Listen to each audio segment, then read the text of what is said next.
I don't know. I don't know.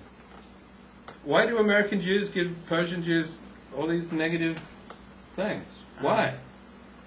They come over here, they work hard. Like they come over here like at age 8, they go like right into an American, Jewish school, and they still go to college and grad school, and like they're amazingly accomplished, successful group. We have a Persian Jew in the chat room. Let's see what he says. Talmud 123. Here we go. Let's see what he says. Because Persian Jews suck. That's what he wrote. He wrote, because Persian Jews suck. Then they're assimilating, and Persian women are whores. They are not whores. And they cause their husbands to sin with condoms.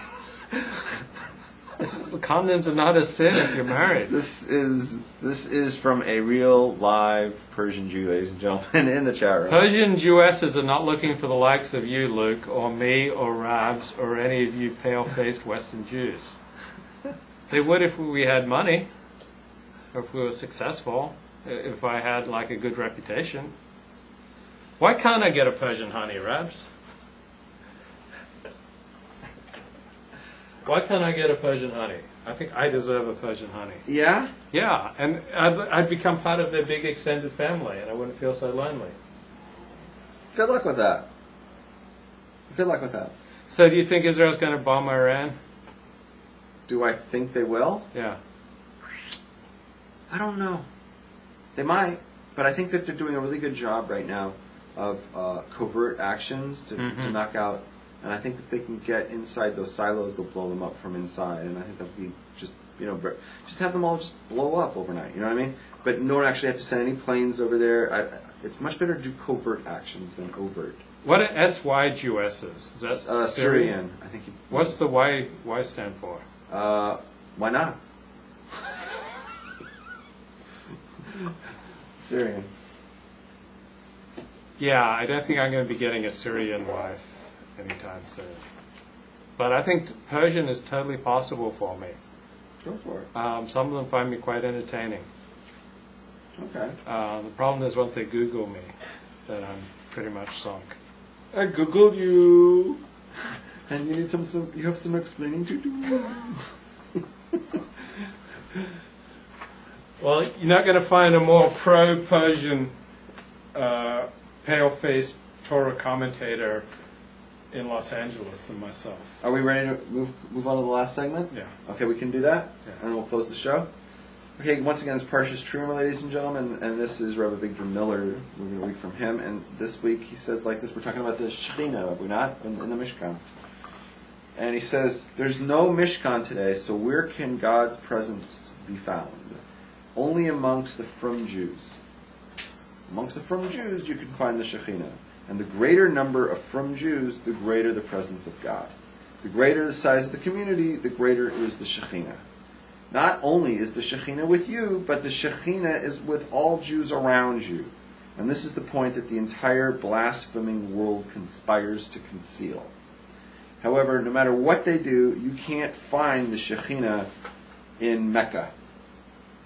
Wow, that's not very tolerant. Like I heard this weekend from an Orthodox rabbi that a Jew is forbidden to read the New Testament or to study other religions. Okay. Because it's like investigating idolatry. Okay. The Shekhinah cannot be found in Kashmir. Whoa! The Shekhinah cannot be found in Tibet. Whoa! Not even with the Dalai Lama? No. You will not find the Shekhinah in the skyscrapers of Manhattan or the pyramids of Egypt. I have nothing against the skyscrapers of Manhattan, he writes. If one has to work there, nothing wrong with it. And if you own the skyscrapers, even better. But other than that, they're unimportant. How do I know this? Look through Tanakh. There were empires then.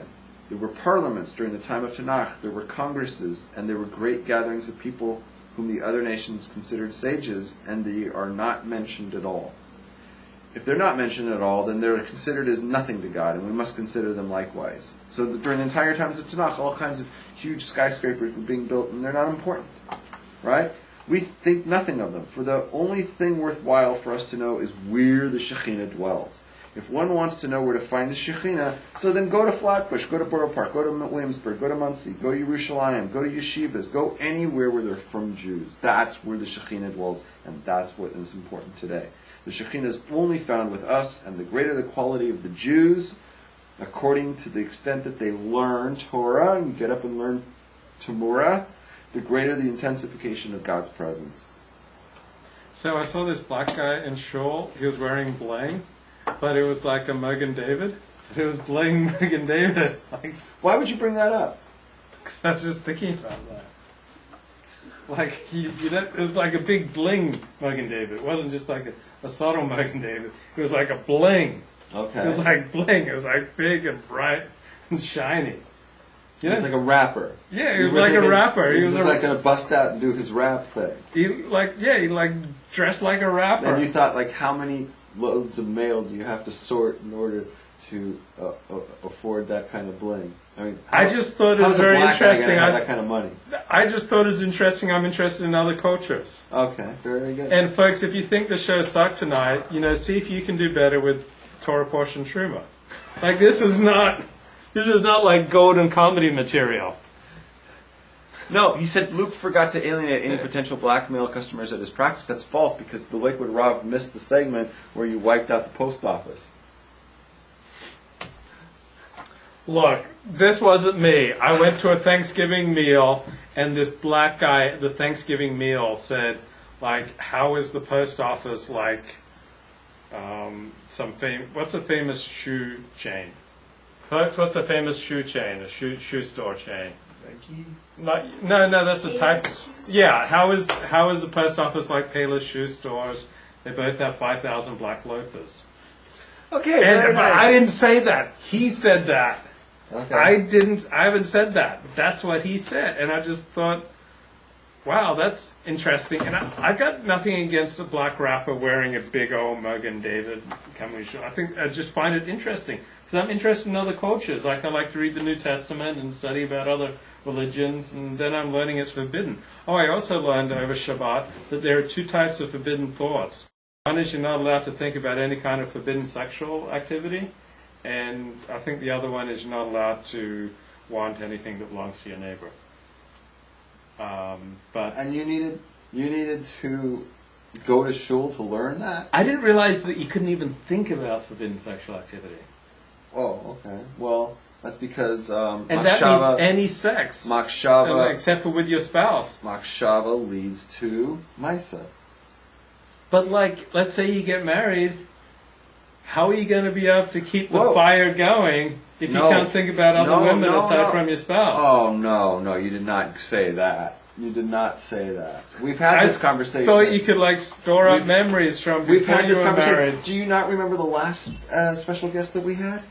Remember when? Oh, was that your girlfriend? Remember when Esther was here and nailed you on that? Because women don't want to think that you're thinking about one of your exes or one of the women that you've had. Well, not so much exes, but like grocery store clerks. Like a Ralph's. I know if I got married, I'd be thinking a lot about Ralph's grocery store clerks. You're into the clerks at Ralph's? Yeah. You ruined that store for me. I'm not going to be able to walk in there with a straight face anymore. Oh, boy. But now I learned it's like it's forbidden, and I'm not allowed to read the New Testament. Right. So, like, wow. Like, this Judaism thing, it's no walk in the park. Right. This is, like, pretty tough stuff.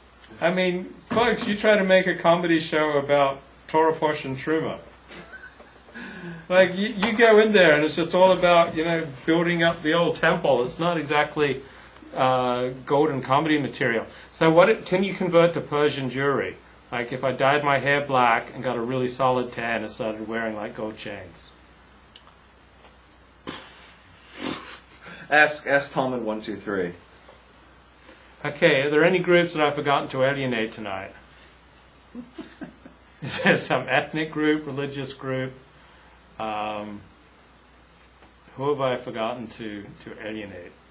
So, yeah, I should turn my van into a mobile Alexander Technique clinic and like go around to schools. Yeah. Say, hey, moral leader here. All right. I didn't get it. How do we have such a big viewership? Like this is